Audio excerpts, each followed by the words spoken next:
that are manifest in material and motifs, and tell the captivating stories of love and passion and trade and war that are enshrined in Indian jewels. This lecture by Dr. Usha Balakrishnan is part of a large series and a long series of lectures by the JD Center of Art. JD Center of Art has been set up as a unique art center that aims to preserve and exhibit its large collection of folk, tribal, traditional, and contemporary art, all under one roof. It is currently under construction in Bhubaneswar, Orissa.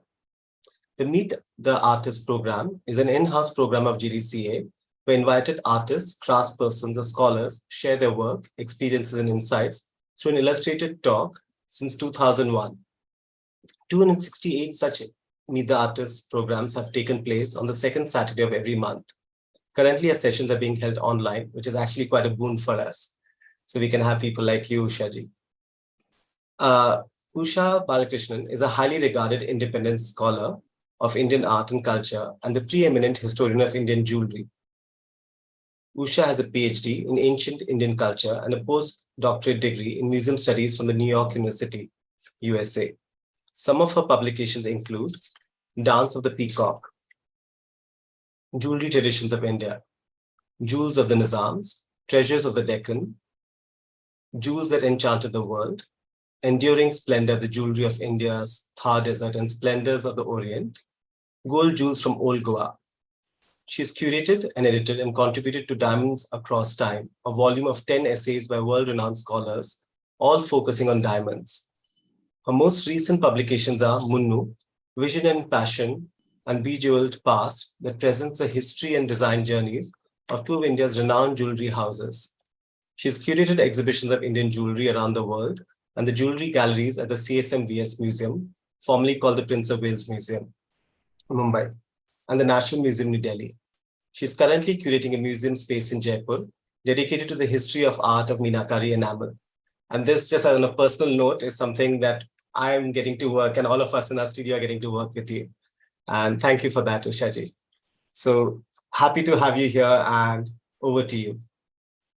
Thank you. Thank you, Sri Jatin Das ji and Siddharth. Thank you so much for inviting me to be a part of your Meet the Art series and to speak on something that's quite different. Probably not many people consider jewelry as an art form, but I look at jewelry as art. For me, they are not just objects of great beauty, of adornment, of sexual allurement, of feminine beauty, but every piece of jewelry for me is a work of art. So I'm just going to share my screen. So my talk today is titled Inheritance of Brilliance, India's Romance with Gems and Adornment. So for thousands of years, the gems and jewels of India have, I think, literally captured human imagination. It is an unbroken tradition of adornment, a flourishing trade in gemstones, and mastery of jewelry craftsmanship that spans something like 5,000 years, right from the time of the Indus Valley civilization. So India holds a unique position in the world of gems and adornment. Now, as I said earlier, to most people, jewels are just beautiful objects made up of metals and gems, associated primarily with female dress, feminine beauty, and sexual allurement. To me, however, they are kaleidoscopic, multifaceted entities. Gems and jewels tell tales of regal splendor, deep-rooted passion, and unparalleled artistry. Jewels constituted savings. They symbolized status and rank in society. Jewels were worn to ward off the evil eye, as amulets for good health. They are also a very important part of rite of passage rituals. Jewels made a person beautiful, they seduced, and most importantly, they maintained the psyche, the human body, in perfect equilibrium. In fact, from birth to death, jewelry in India is almost akin to clothing. It is an inseparable part of the human body. So stripped, however, of their functional and symbolic meaning, the jewels of India hold their own as works of art. Today, therefore, we embark on a journey through time, through epochs and dynasties, exploring this glittering legacy, this what I call the inheritance of brilliance, India's captivating dance with gems and adornment. Now, from time immemorial, the gems and jewels of India have captured the imagination of travelers, of gem merchants, of conquerors. The adventurers like Marco Polo, on the top left of your screen, came in the 13th century. He was drawn to India by stories of wealth. He even declared the region contains most of the pearls and gems that are to be found in the world. And in the center of the screen, merchants like the French jeweler Jean-Baptiste Tavernier made no less than 6 trips to India between 1630 and 1668. And why did he come? To buy Golconda diamonds. He recorded in his diary, the diamond, and I quote, "The diamond is the most precious of all stones, and it is the article of trade to which I am most devoted." And on the right of the screen, invaders like the Persian Nadir Shah descended in 1739 and plundered the Mughal treasury. He carted away vast treasures, including what is seen on the left of your screen in the painting, Shah Jahan's legendary Peacock throne. And on the right, the legendary Kohinoor diamond. You can see it in the arm of Maharaja Sher Singh of Punjab, the son of Ranjit Singh. Now, in ancient India, the treasury of the state, was the most important constituent. Kautilya, the author of the Arthashastra, a 4th century BCE treatise on statecraft and economics, states, and I quote, "The king, the minister, the country, the fortified city, the treasury, the army, and the ally are all elements of sovereignty." So for him, the treasury was a very, very important constituent of the state. He further declared that rich in gold and silver, filled with an abundance of gems of various colors, of gold coins, capable to withstand calamities of long duration, that alone is the best treasury. Now, how did wealth accumulate in the treasury? In a variety of ways. The rulers were actually offered the best gems that were mined in their kingdom. Thus, nobles and vassals regularly offered what is known as nazar or nazrana, gift of golds and gems as expressions of loyalty to the king. As seen in the painting in front of you, which depicts Jahangir accepting gifts of jewels from Asaf Khan. In fact, Asaf Khan, his most trusted lieutenant, was assigned to the Deccan, to South India, where there was an abundance of minerals and gemstones to acquire the best for the Mughal treasury. Above all, vast quantities of gems and jewels flowed into the treasury in the form of war booty. But to the gods, jewels were not mere decorative accoutrements. The agamas, which are rites prescribed for worship of images in temples, stipulate alamkara, or adornment with jewels, as part of daily rituals. So it's one of the, alamkara is one of the agamas that is conducted in temples all around the country every day, both in Vaishnava, Shaiva, and Devi temples. What is the belief behind alamkara? It is that the ultimate reality, which is God, which is formless and invisible, assumes form and becomes visible only through adornment. Thus, by draping images with clothes and adorning them with fabulous jewels, the gods assume an earthly persona. In this context, therefore, alamkara, adornment with beautiful clothes and jewelry, makes the invisible visible. You can see that on the screen in front of you. On the left, the bronze processional idol or Utsava Murti of Shiva Nataraja is transformed on the right into human form, dressed in beautiful clothes and bejeweled. And in temples all around India, and particularly in South India, the ceremonial dressing actually culminated in the processional carriage of the deities around the temple to present the spectacle to onlookers. And I'm going to share a very short video with you all.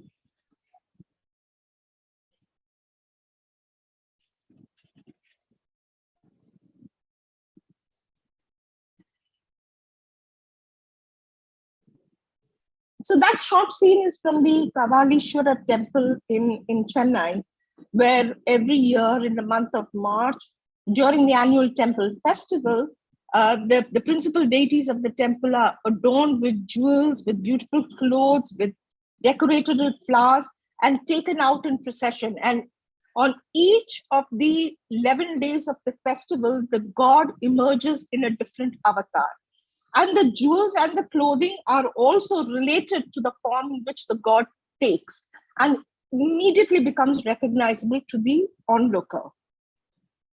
Now, for people from different parts of India, like on the left, the bride from Himachal Pradesh, jewels constituted her savings. They were her stridhan, the wealth she received at the time of her marriage. Jewels were therefore social barometers of affluence, power, and status. Distinctive ornaments indicated caste and ethnic identity, as seen on the right in the jewels of the Konyak Naga tribesmen. The hornbill feathers on his head and the wild boar teeth are a symbol of his status and rank in his community. Importantly, jewels were worn to ward off the evil eye, as amulets for good health, as part of rite of passage rituals right from birth up to death. Jewels therefore beautified, they seduced, and most importantly, they maintained the human body in perfect equilibrium.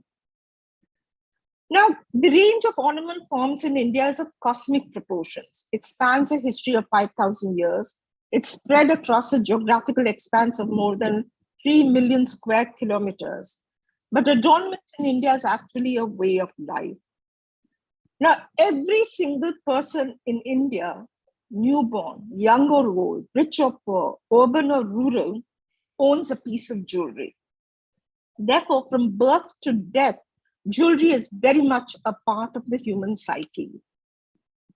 Now, terracotta figures, such as the one from left to right, from Chandraketugarh in Bengal, or Yakshi figures from Bharut, dating to the 2nd century BC, Gupta sculptures from the 5th century, and 11th century Chola bronzes across every period in history testify to the love of adornment and the vast range of ornament forms in ancient India.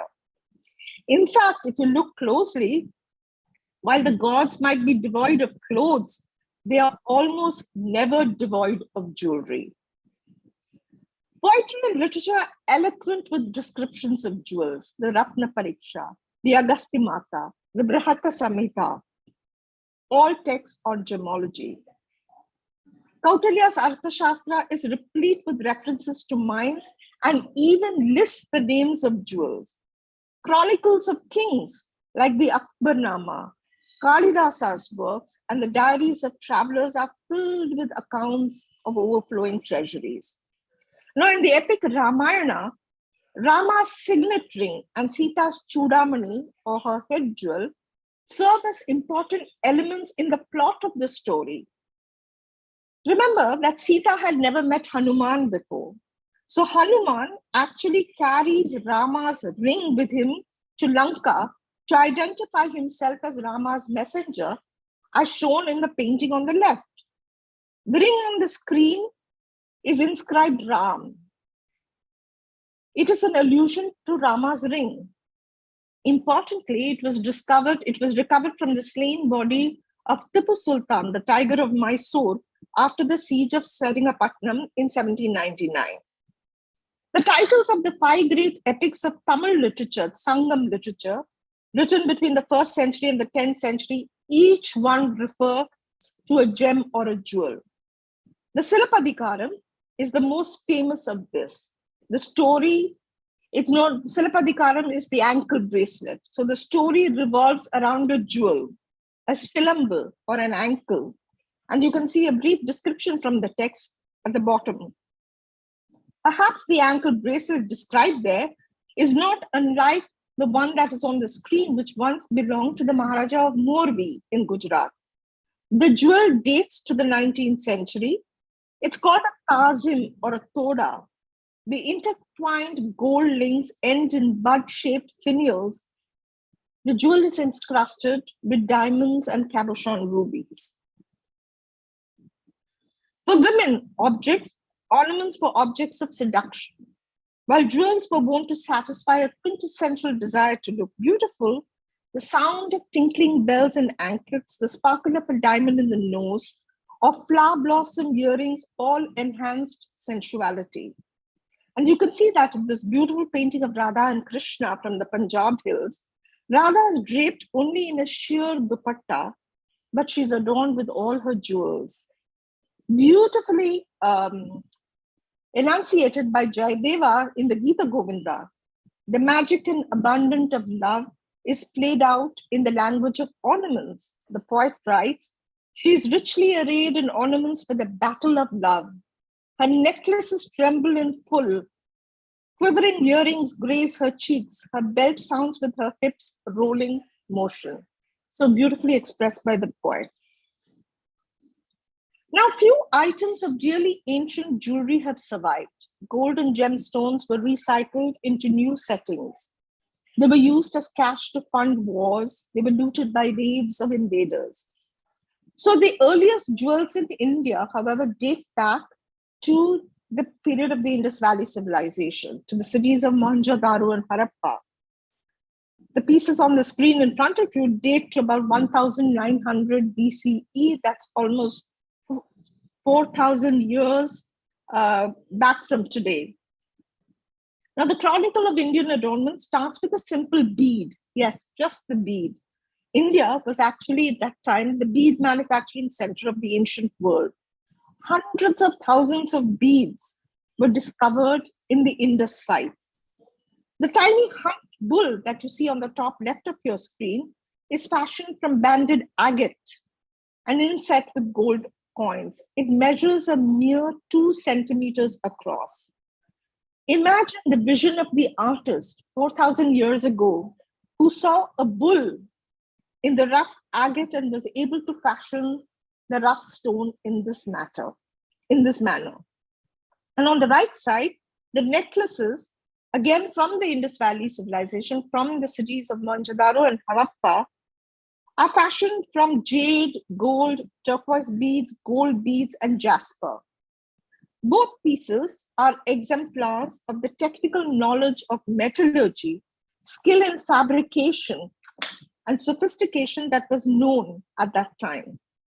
And if you look closely at the famous bronze girl from Mohenjo-daro, you will see that she's wearing a necklace around her neck, which is almost identical to the example on top.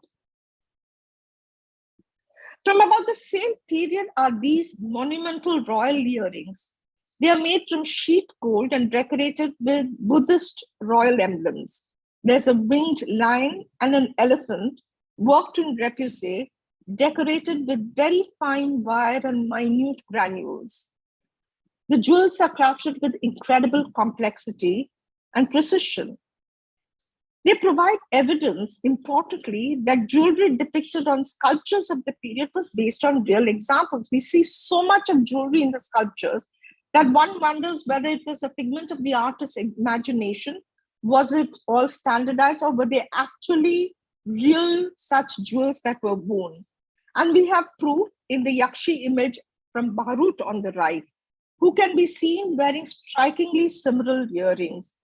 And if you look closely at the sculpture at the bottom of the screen, you can also see a similar earring on the bas-relief panel from Bharut. The panel is in the National Museum, Delhi, and those of you who live in Delhi can actually walk in and see it there. On an aside, it is commonly believed that these two techniques of filigree, that is working with fine wires, and granulation, which is tiny grains of gold, was actually introduced to Indian goldsmiths by Greek craftsmen, who in turn learned it from the Etruscans. These Greek craftsmen actually traveled to India with Alexander the Great in 326 BC. Both techniques have survived in India today. In Gujarat, especially, you see a lot of the granulation work, which is known as a Rawa Kam, and filigree, which is so much part of the jewelry manufacturing technique of Eastern India, Odisha in particular. So these two craftsmanship techniques have survived. Chronologically, the next set of jewels come from Sirkap, Takshila, the capital city of the Bactrian Greeks, located on the ancient Silk Road. The two necklaces on the left date to the 1st century of the Common Era. Both are classically Greco-Roman in design. They're made from sheet gold, decorated with filigree, microgranules, inlaid with colored stones, probably garnets, and with a turquoise and white paste, which is probably the earliest evidence of enameling in India.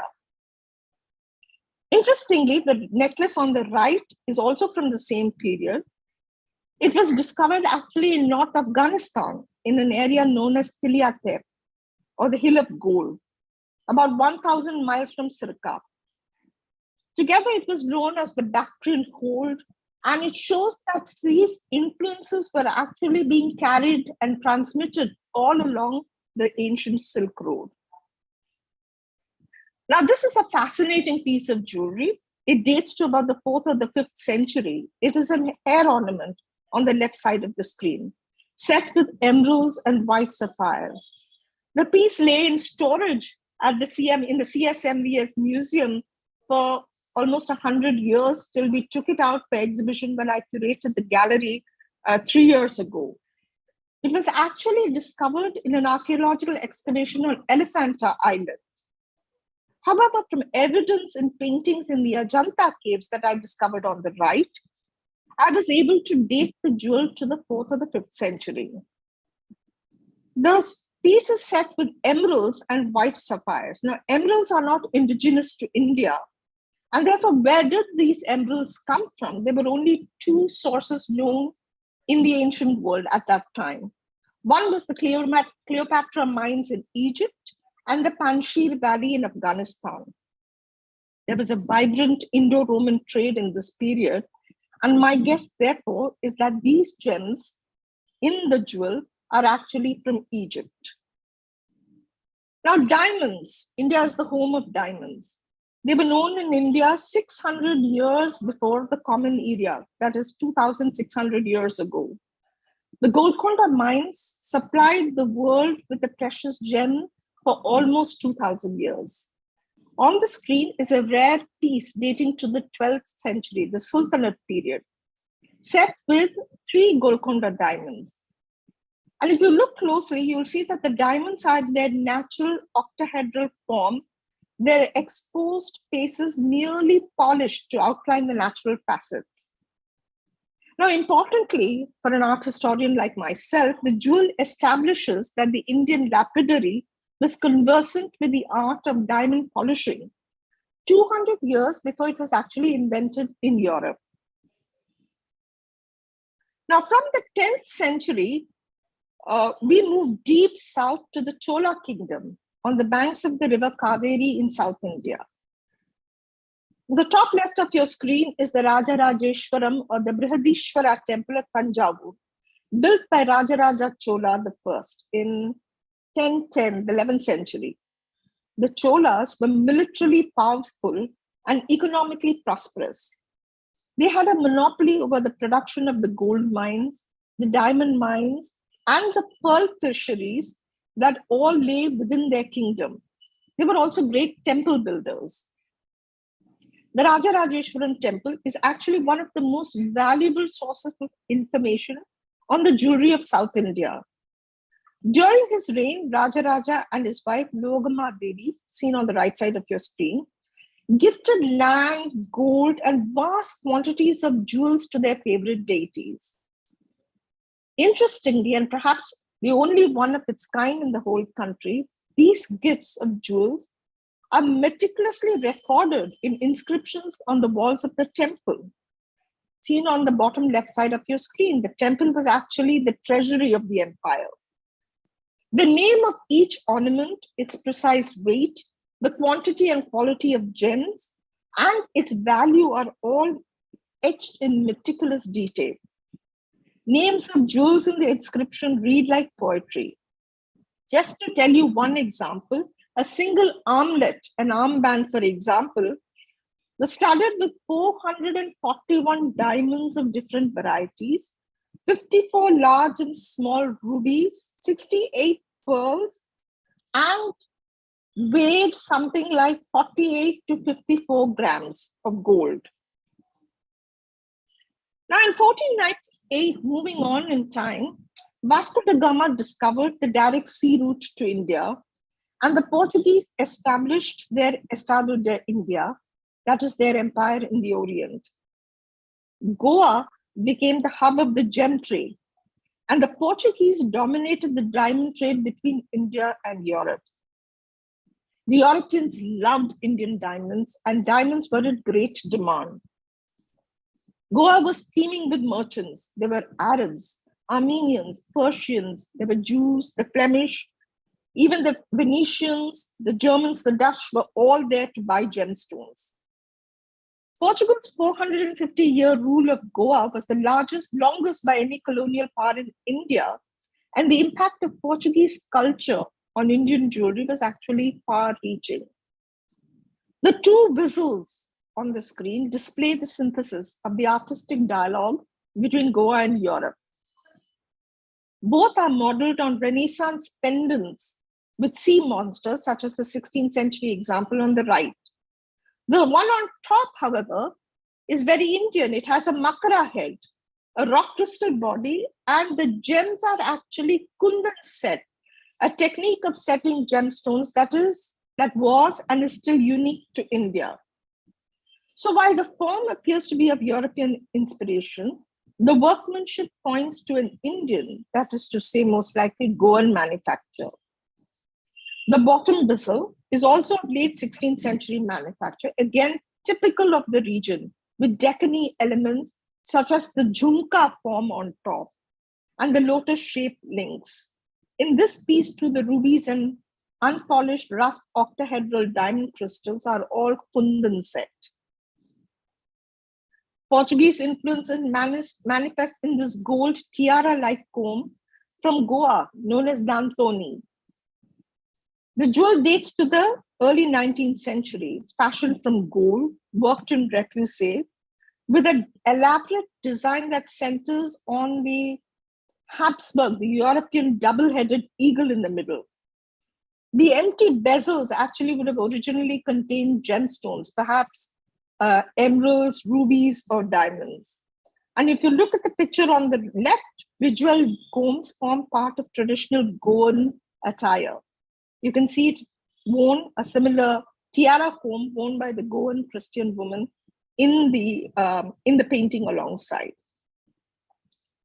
Now, in ancient India, it was commonly believed that the trade route across South India, Dakshinapath, was superior because all the mines lay in this region.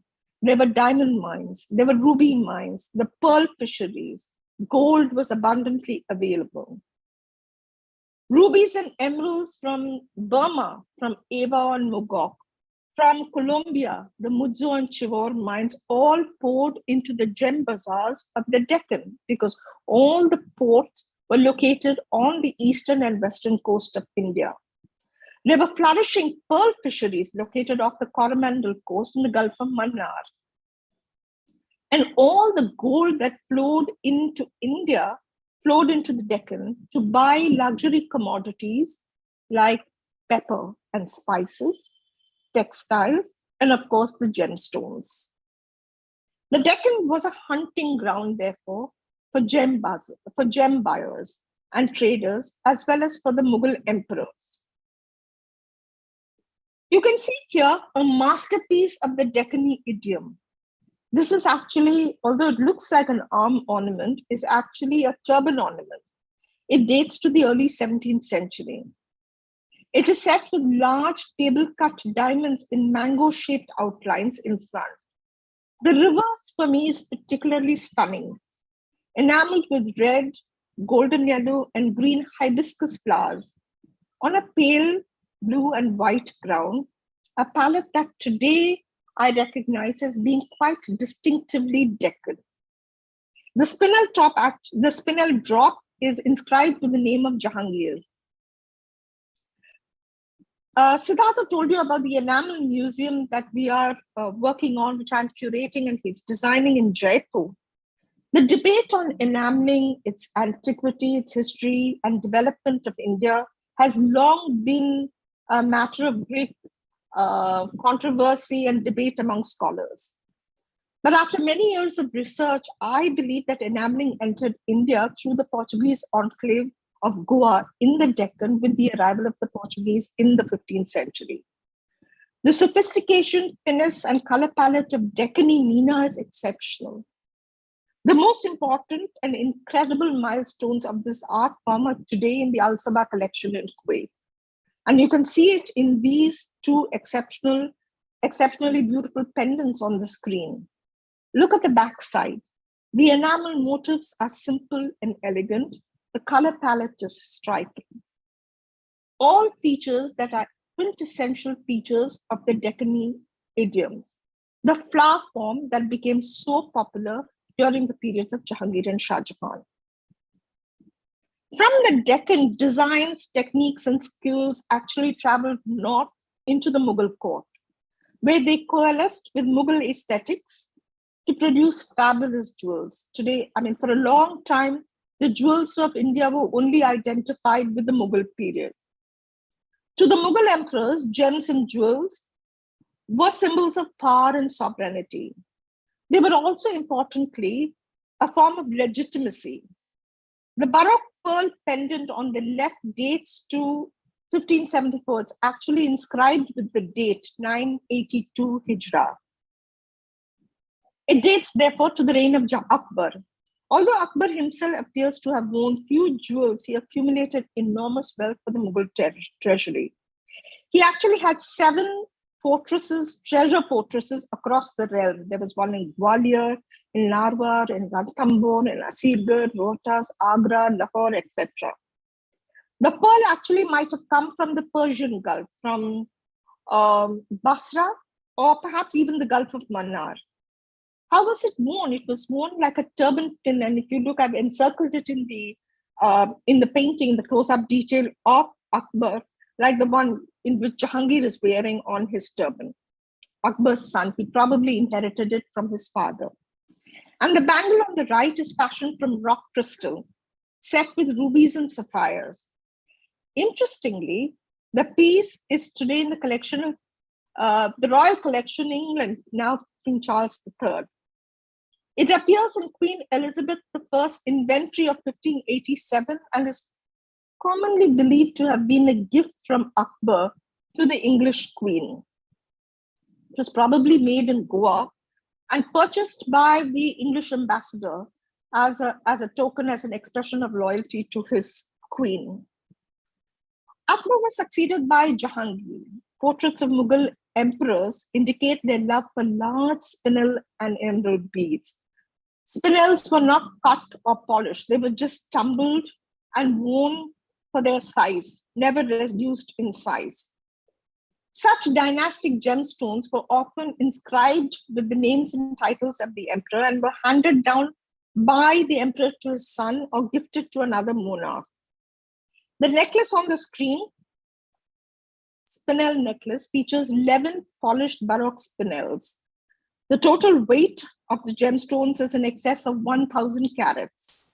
3 of the spinels are engraved, 2 with the name of Emperor Jahangir and 1 with the name of Alamgir or Aurangzeb. Jahangir's son Shah Jahan came to the throne in 1628, and his reign is considered to be the Mughal dynasty's golden age. Shah Jahan, as we all know, was an aesthete and an artist. His vision of divine kingship found expression in beautiful architectural edifices, such as the Taj Mahal, miniature paintings, patronage of the arts, and above all, to his almost obsessive acquisition of precious stones and the creation of spectacular jewels. The flat diamond in the center of the screen on top is a historically important piece. Now, flat diamonds such as this in the West are often referred to as portrait or mirror diamonds, because they were used in Europe to cover miniature portrait paintings, as you can see in the example on the right. A bracelet with a flat diamond placed over a portrait of the Russian Tsar Alexander I. The piece is in the Kremlin in Russia. Now, if you look closely, Shah Jahan is holding a turban ornament, and I have a detail on the screen set with an emerald and a diamond that appears to closely resemble the diamond on the screen. In India, such diamonds were actually known as lashk, that means thin, flat piece. Emeralds in Islam, the green is the color of paradise. Flowers and holy verses were carved on emeralds to enhance the powerful magical properties that were believed to be embedded in the stone.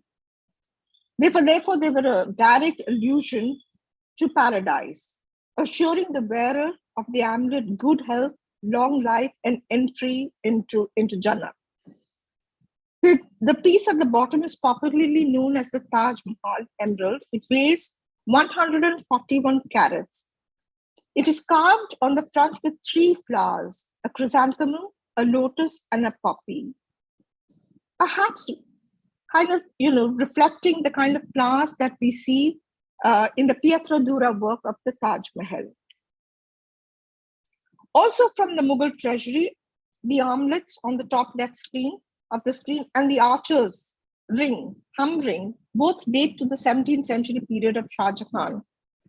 Both pieces were part of the loot taken by Nadir Shah in 1739, and then they were presented to the Russian imperial court in 1749. They were sent as ambassadorial gifts. Both jewels have a watertight provenance and therefore are valuable reference points in an attempt to construct a chronology of Indian jewelry history, of Indian jewelry design.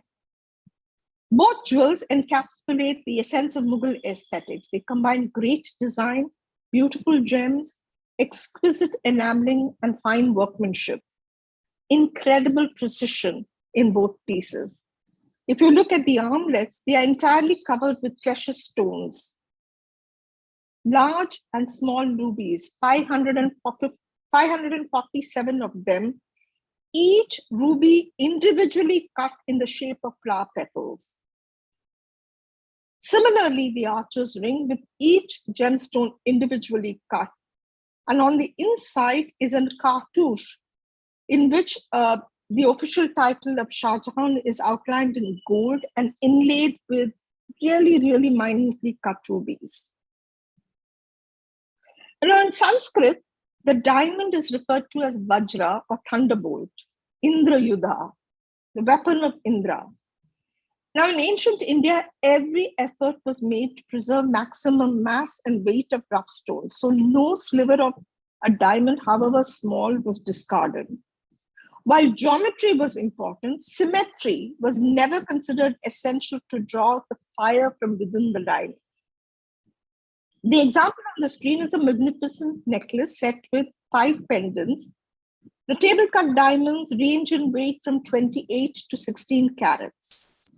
They date to the 17th century. The gems are known in India even today as parab, or section or portion, which means they are just split from the rough octahedral form of the diamond, of the rough stone, and nearly faceted around the edges to enhance the brilliance of the gems. They catch the light. Fabulous diamonds, again, are seen in this beautiful belt from the Nizam of Hyderabad's treasury. The jewel is set with 822 carats of golden-colored Golconda diamonds. The belt, although it's in the Nizam's treasury, was actually designed by Oscar Massin, one of the greatest manufacturers of jewelry in France in the 19th century. The lavish filigree belt took about 8 months to complete. It was actually exhibited in the Paris Exposition in 1878, and you can see a photograph from the exposition on the top of the exposition on the top of the screen. When I first documented the Nizam of Hyderabad's jewels, I thought perhaps that this jewel might have been made by a European artist in India. But later, almost a couple of years later when I was reading about Oscar Massart and Henry Weber's book on French jewelry, I came across the photograph and discovered the belt in the photograph and made this connection with Oscar Massart. Now, Rudyard Kipling declared that God, and I quote, God created the maharajas and nawabs of India for the sole purpose of offering mankind a dazzling spectacle of jewels. These are turban ornaments on the screen. Now, early portraits of the Mughal emperors indicate that turban ornaments were actually very simple, just strings of pearls interspersed with rubies and emeralds that were strung around the turban, and an upright plume, the kalgi, which was attached to the front of the turban.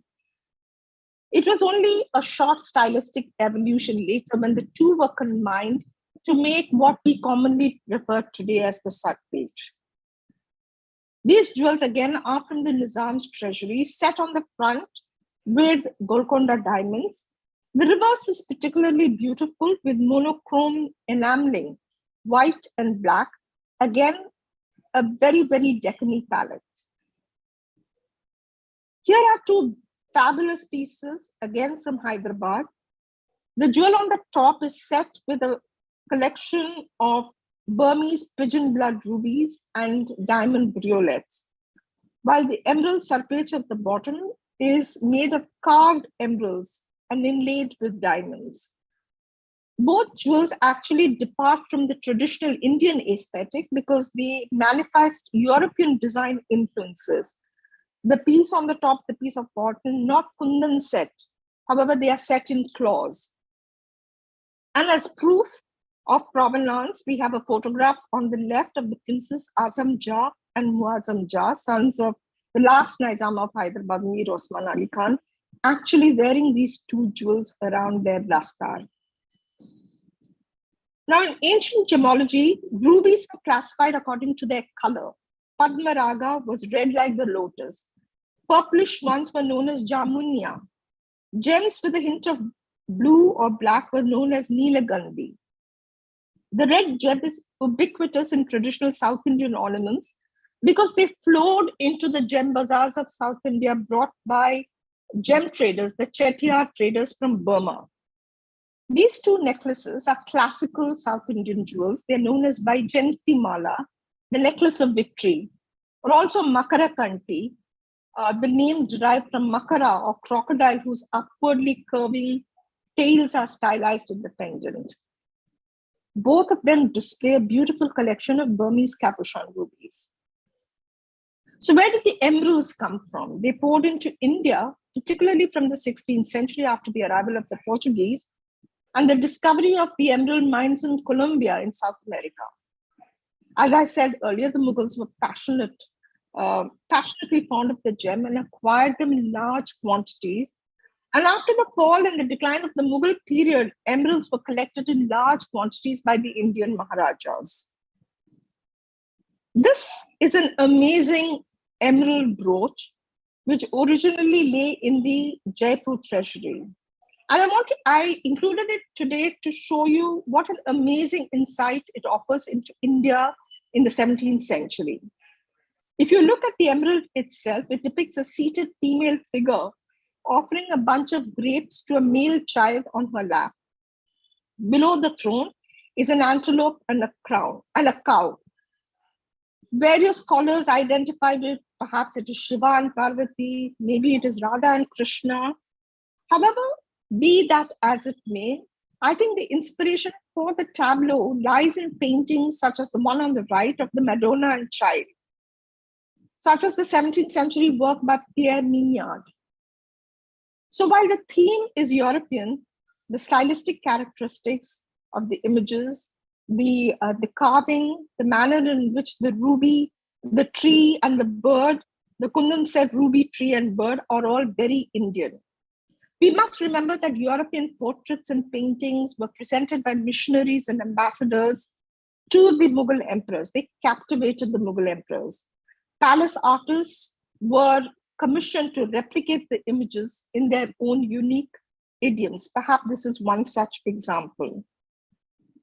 The brooch actually was the emerald was reset into a brooch for Maharani Gayatri Devi by Cartier in 1937. You can actually see her wearing the brooch in the photograph on top, which shows her with the Russian President Leonid Brezhnev.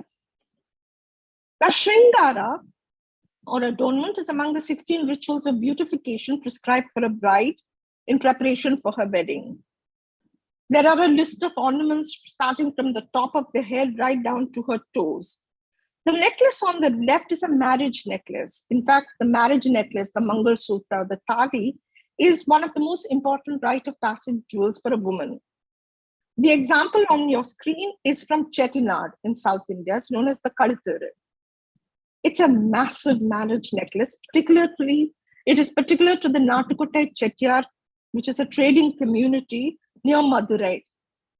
The massive jewel is made up of elaborate pendants crafted from sheet gold with exquisite wire work. In fact, the origin of the necklace is believed to derive from shells, the form of shells, because originally they were a seafaring trading community who lived on the east coast of India in Kaveri Pumpattinam, in Pumpuhar, which was believed to have been destroyed by a massive tsunami, which led to the relocation of the entire community into the hinterland when the Madurai Maharaja, the Nayak king, offered them land. Now, design and form of ear jewels, the scene on the right side of the screen, is really vast. All over India, you see thousands and thousands of different variations and forms. The ones on the screen is known as the Pambadam and Tandati. They are jewels of stunning abstraction. In fact, they are the most enigmatic earrings in the repertoire of Indian jewelry. We haven't been able to identify the source of design inspiration. Both jewels are made up of circles, triangles, and squares juxtaposed in a brilliant grouping of forms. While the Tandati on the right is pyramidal in structure, the Pambadam on the left actually has a minuscule image of a cobra on it. The earrings are also very caste specific. They're only worn by women of the Vellala Nadar caste, an agricultural community in and around Madurai. While the origin and antiquity is not known, local beliefs, when you speak to the local women, although it's past going out of fashion and very few of these jewels are actually being made today, they attribute the design to stylized versions of snake earrings worn by Lord Shiva as Nataraja when he danced the cosmic dance of creation, the Tandava. Therefore, they are timeless in their elegance and laden with infinite symbolism. Another beautiful set of earrings are these examples, both historically important, fashioned from gold, encrusted with rubies, diamonds, pearls, and fine gold granules. And you can see similar earrings worn in this beautiful painting of Three Princesses from Mysore by Thomas Hickey.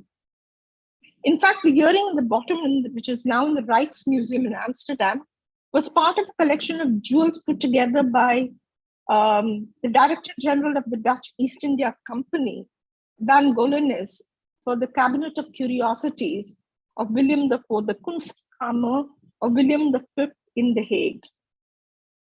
Now, as I said, the placement of jewels on different parts of the body are not just decorative, but had a physiological importance as well. According to an ancient Indian branch of science known as Marma Shastra, there are vital points along energy pathways in the body, and the placement of an ornament on these points gently stimulates the area and ensures that the body was always physically healthy, emotionally perfect, and the mind was in perfect equilibrium. Therefore, armbands were worn around vital energy points in the body. They were also made of jade, agate, which had talismanic properties. The two examples on the screen are both from the 17th century. The one on the left, on top, is inlaid with gold with an image of a tiger and set with rubies and emeralds, whereas the one at the bottom is carved from jade in the form of a marigold blossom. with perfectly delineated overlapping petals. Now, while the jewelry of the rich and affluent combines gold and gemstones, the language of folk jewelry is expressed primarily in silver. Historically, gold and silver were central to the Indian way of life. Gold was a symbol of the sun and fire, a vehicle of prana or life. Gold was synonymous with wealth. It symbolized goddess Lakshmi. Silver was a symbol of the moon and water and endowed with healing powers.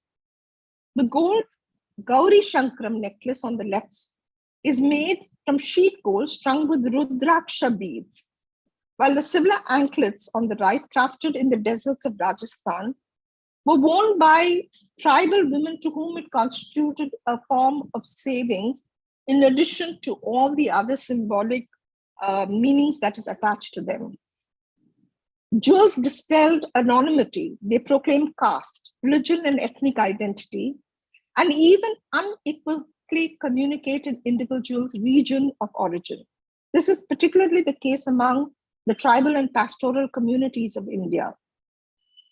As the examples on the screen exemplify, massive silver barlow toques on the left were worn exclusively by Rabari women in Gujarat and Rajasthan, while the rigid toque or hasli on the right instantly identifies the wearer as a Muslim Pathirani Jat of the Thar desert region. Both jewels are manufactured by humble craftsmen in the villages, and you will never find members of another community wearing them. Now, foreign influences have appeared in Indian jewelry from the Hellenistic world. We saw it in the first slides, the Greco-Roman influences. Motifs, techniques, and even jewelry became a part of the Indian idiom of adornment. In the 19th century era of the British Raj, jewels functioned as a means of expressing allegiance to the king and the British Empire. The Nawab of Bengal, to whom these armbands belong, literally wore his loyalty on his sleeves. These unusual armbands or bazubands are from Murshidabad. They portray the coat of arms of the Nawab Nazim of Murshidabad, Bengal. With the growing power of the British in the 19th century, Europe turned to gem-rich India for precious stones and exotic India for inspiration.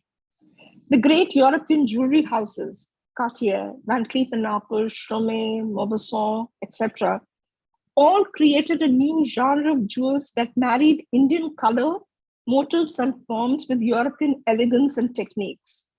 The resulting idiom was unique. It was exotic, sensual, and beautiful. Most famous of these is the one on the top, the Collier Hindu, created by Cartier from a huge collection of carved stones that Daisy Fellows, a rich American, acquired in India. Delicate rubies and emeralds were carved in the form of flowers and leaves.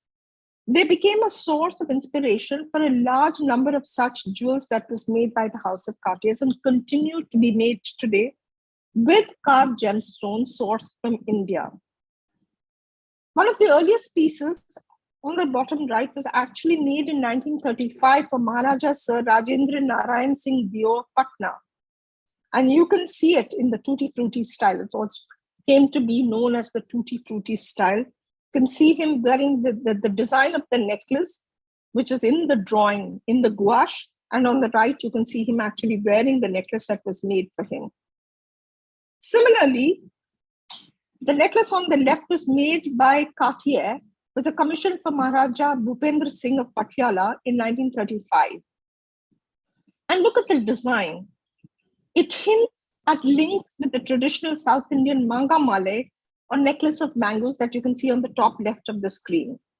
The combination of traditional Indian forms with jewels in a totally Western idiom is therefore evident. Similarly, the brooch on the right, known as the bracelet Hindu, was designed by Van Cleef & Arpels in 1924. It was inspired by the monkey or armband from South India, an example of which you can see on the top right of the screen. The jewel by Van Cleef is actually pave set with diamonds. In colored gems, the image in the middle represents Brahma, flanked by two worshippers and peacocks. I end with this quote with the words of Al-Masudi, a 17th century Arab traveler who wrote, "India is the most agreeable abode on earth, the most pleasant quarter of the world. Its dust is purer than air, its air purer than purity itself. Its delightful plains resemble the garden of paradise, and the particles of its earth are like rubies and corals." A befitting quote by a traveler who came to India hunting for gemstones. Thank you.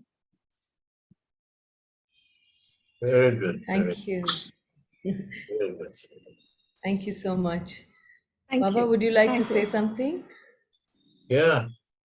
The beautiful thing about our country's aesthetics is there's no difference between painting, architecture, jewelry, weaving, fabric, whatever.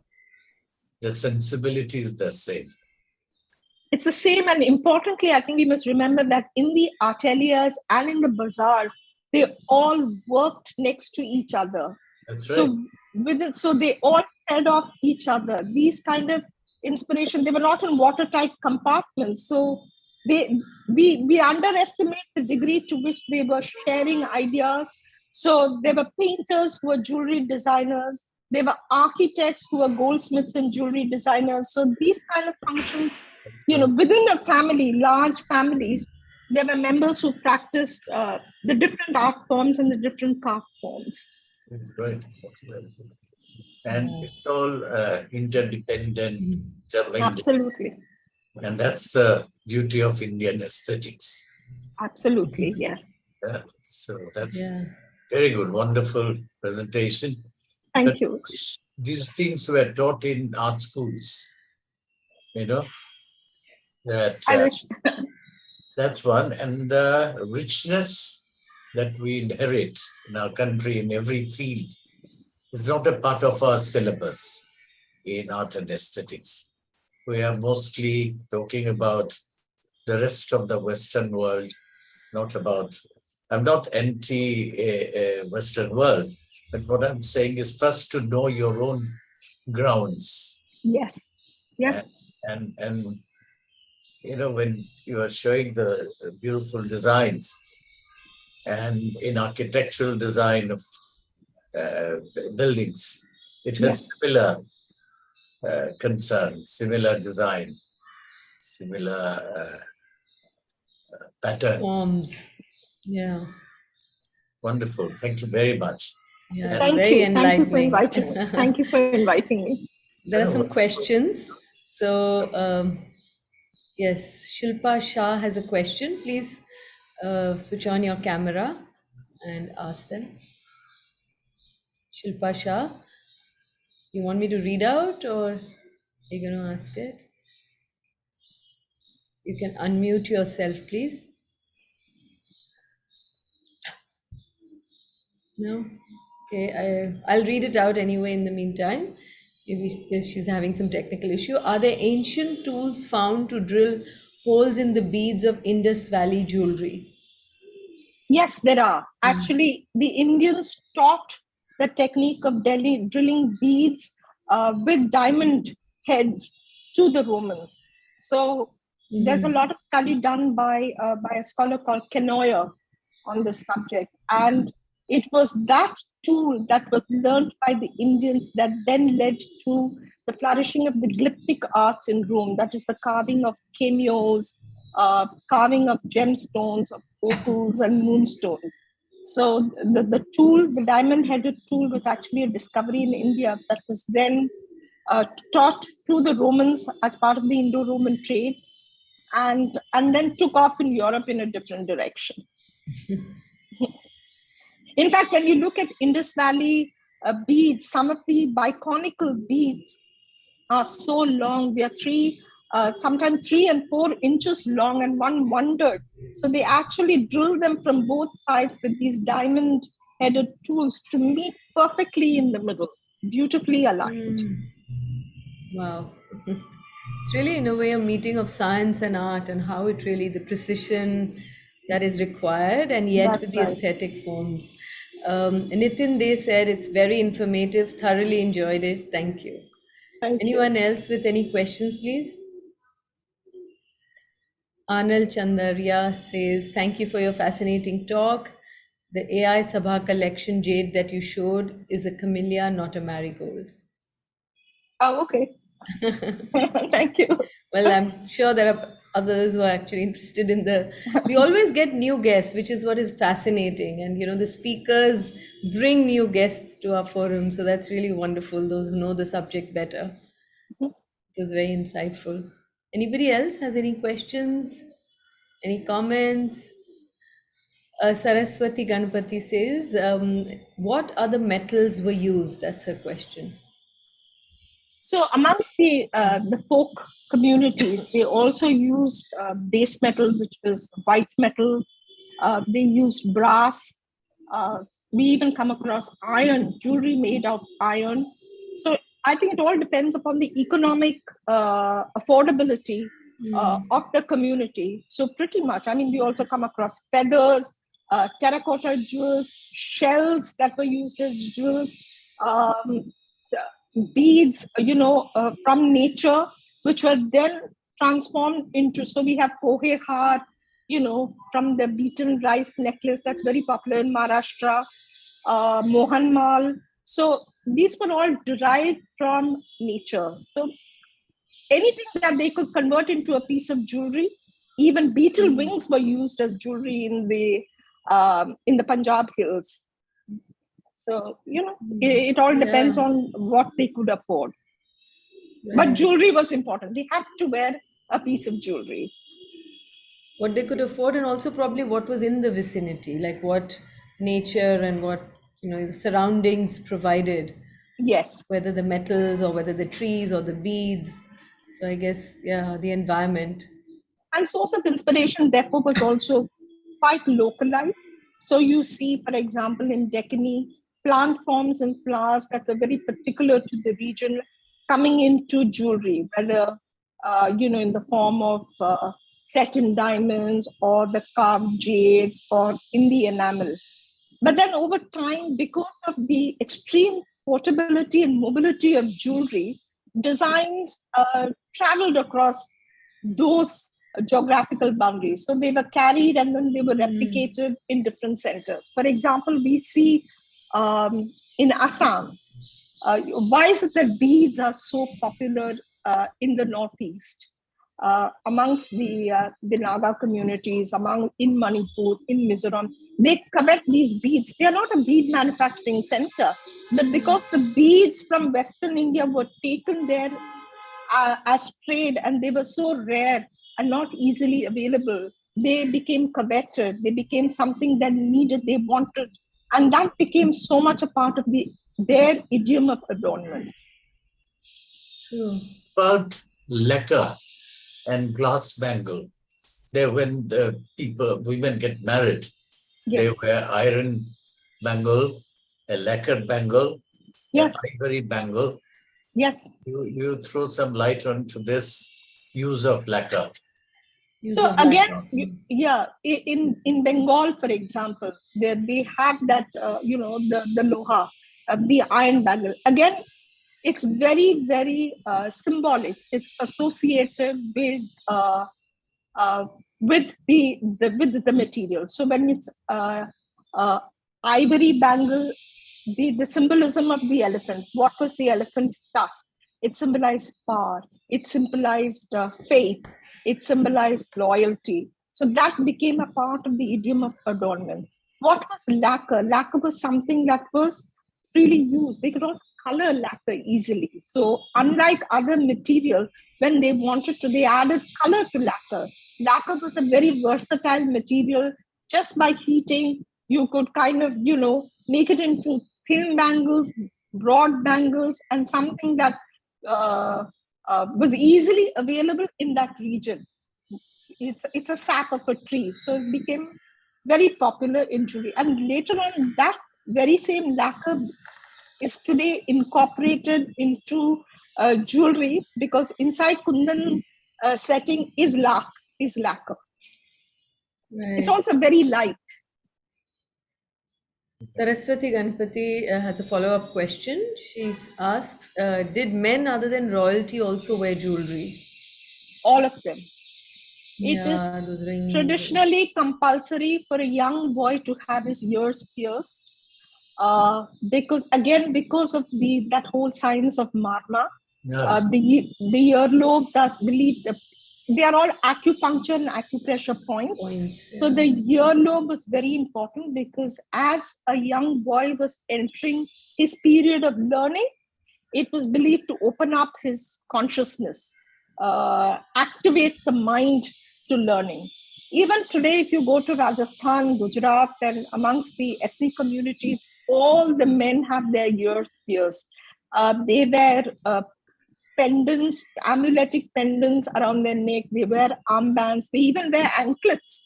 I've seen men in Madhya Pradesh or in Orissa wearing anklets because of the physiological importance of wearing such jewelry. And also it formed also a part of their savings. It also showed affluence in their communities. So a man who was wearing gold earrings was a respected member of that community because he was affluent. So they were also marks of social status within the community. But if I may add, I've seen in Switzerland, on the hills, men also pierce and wear rings. In Switzerland. In Africa, you see it all over Africa. All over the Southeast Asia, for example, in Indonesia. A lot of them, they all pierce their ears. That's right. Fabiha Iqtadar says, in Taj Mahal, so many gemstones were used, carved into flowers symbolically used with reference to Holy Quran. The plants from paradise were depicted in monuments. Yes, Sharing. they were. Yeah. Yes. And Shilpa Shah adds, feathers of rare birds also esteemed as jewelry, that you also mentioned. Yes.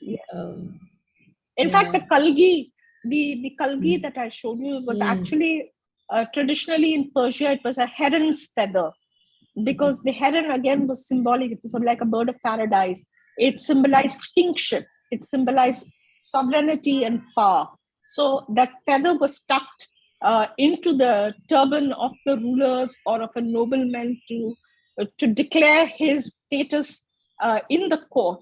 And it was then stylized and transformed into gold and gemstones. But when you look at the kalgis that were even made in gold, you will see a little receptacle at the back into which they actually tucked the feather, either a heron's feather or a phoenix feather. Siddharth is asking, you've been researching on so many types of jewelry. Is there a particular era, place, and type that fascinates you more? Such a vast country, 5,000 years of history. It's tough to you choose. Know, do I choose Rajasthan or do I choose Naga jewelry? I think really what fascinates me is I look at it as art. So, do I have a particularly favorite era? Unlike a lot of people, it's difficult to say. But for me, I think the Deccan really amazes me because this was that melting point. Scholars have all studied the Mughal period so much, thinking that it all originated in the Mughal courts, but it actually all happened to be the Deccan because that's where the ideas came in from the Ottoman Empire, from Europe in through to the West Coast, and on the East Coast, the connections that the Cholas had with Cambodia, with Java, with Sumatra. So there was so much of ideas pouring into the Deccan where it all got assimilated, it all flowed into this pot, it was all kind of mixed and the great forms emerged from there. Right. Anybody else? There's one more.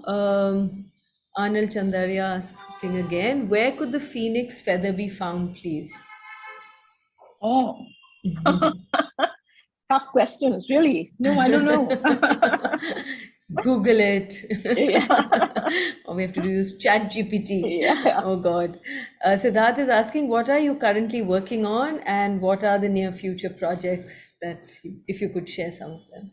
So that is asking me that question. Yeah. He's traveling, so I guess he's in a noisy place. So Well, currently it's the Jaipur Museum, which is devoted to the history and art of Minakari enameling. Again, an area that I've been working on for some time now. I'm working also on a project on Golconda diamonds because India was the sole supplier of diamonds to the world for 2000 years. All the diamonds in European royal jewels that date to the 16th and 17th century came from India. So there were 28 mines in India. So this is something that I'm kind of working and documenting. And the glossary of jewelry forms. Today I hate it when somebody calls a necklace or a earring an earring. We have such beautiful poetic names for every piece of jewelry that identifies which part of the body it is to be worn on, what is the source of the design inspiration, which part of the country it comes from. This glossary of terminology is fast vanishing because today when you go to a jeweler, they themselves don't remember traditional ornament names. I think it's important to capture these things for future generations. Absolutely. Many compliments pouring in. Elizabeth Datta is saying, thank you for this great exposition. Saraswati Ganpati says, fascinating. Thank you. There are also people who've joined on YouTube who are not able to participate here, but they are watching us. Thank you. Yeah. That's Are there it. any last thoughts? Your closing remarks, if there are any? Well, I hope don't melt down your jewels. Hold on to the old pieces that you all get, that's passed down from grandmother to her daughter to the next generation. It's very important. Yeah. It's a great tradition. It's a great art form. Wear jewelry is something that's so, not only is it, feminine adornment, something of beauty, but it also keeps you the body and mind in equilibrium. So believe in the power of jewels. True. I've almost stopped wearing any after COVID, so this is a good reminder. Asha Gopinathan is asking, is there a jewels museum in India? I wish.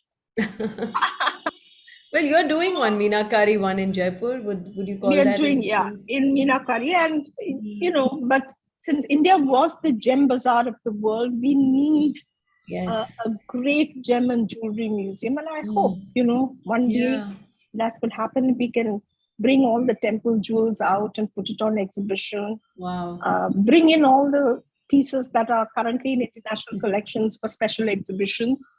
It will be great. It's a dream. All the jewelry which are gifted to various gods and goddesses in the temples, they must be lying there. They are. They are. Yeah. And you see them during the annual temple festivals. They are actually, as I showed the Utsava Murti, they are all adorned and brought out for the procession on the processional deities. So they're there, they're safe. So I hope at some point, we can actually document them and publish them so that the world can share and appreciate what a rich heritage we have in India. She says C.V. Raman had a good collection of diamonds, now in the Raman Research Institute. Asha Gopinathan has added. Saraswati Ganpati saying, I'm a bit embarrassed to keep asking questions, but please don't be. It's good. That's what keeps the conversation going. But can you say anything about Parsi jewelry? Okay. So I think, traditional Parsi jewelry, I don't think it goes back so much in time. After all, much of what is Gujarat is part of the Parsi community's heritage. But I think what happened is they became very westernized with the coming of the British. I think also because they were in commerce, so much of the they traveled to China, they traveled to Europe. So much of the business, the textile trade was run by the Parsi community. So a lot of that European influence has crept into Parsi jewelry. I see a lot of Chinese, actually, Peranakan jewelry that is in Parsi collections. They acquired beautiful gold when they were in China. And of course, the 19th century European influences came, where traditional Gujarati or traditional Indian forms were then reimagined and reinterpreted in European design. The diamonds and the gemstones are not close set in Kundan setting, they are claw set. Gold gave way to platinum and white gold. So you see a lot of that amongst a lot of those communities are even amongst, Delhi, for example, or Bombay, the presidency towns, Calcutta, Delhi, Bombay, Bangalore. You see these influences coming in those British presidency towns. Right. Thank you. Thank you very much. Thank you. Baba, do you need to? Thank you, everyone. We collect here on this online virtual space so that we can be from any part of the world every second Saturday at 5 p.m. with an eminent artist, a scholar, and this is the kind of conversation we have. And as there are some new people, please do spread the word and join us again on second Saturday next month. Thank you. Thank you. Thank you. Thank you very much, Dr. Balakrishnan. It was really very insightful. Thanks a lot.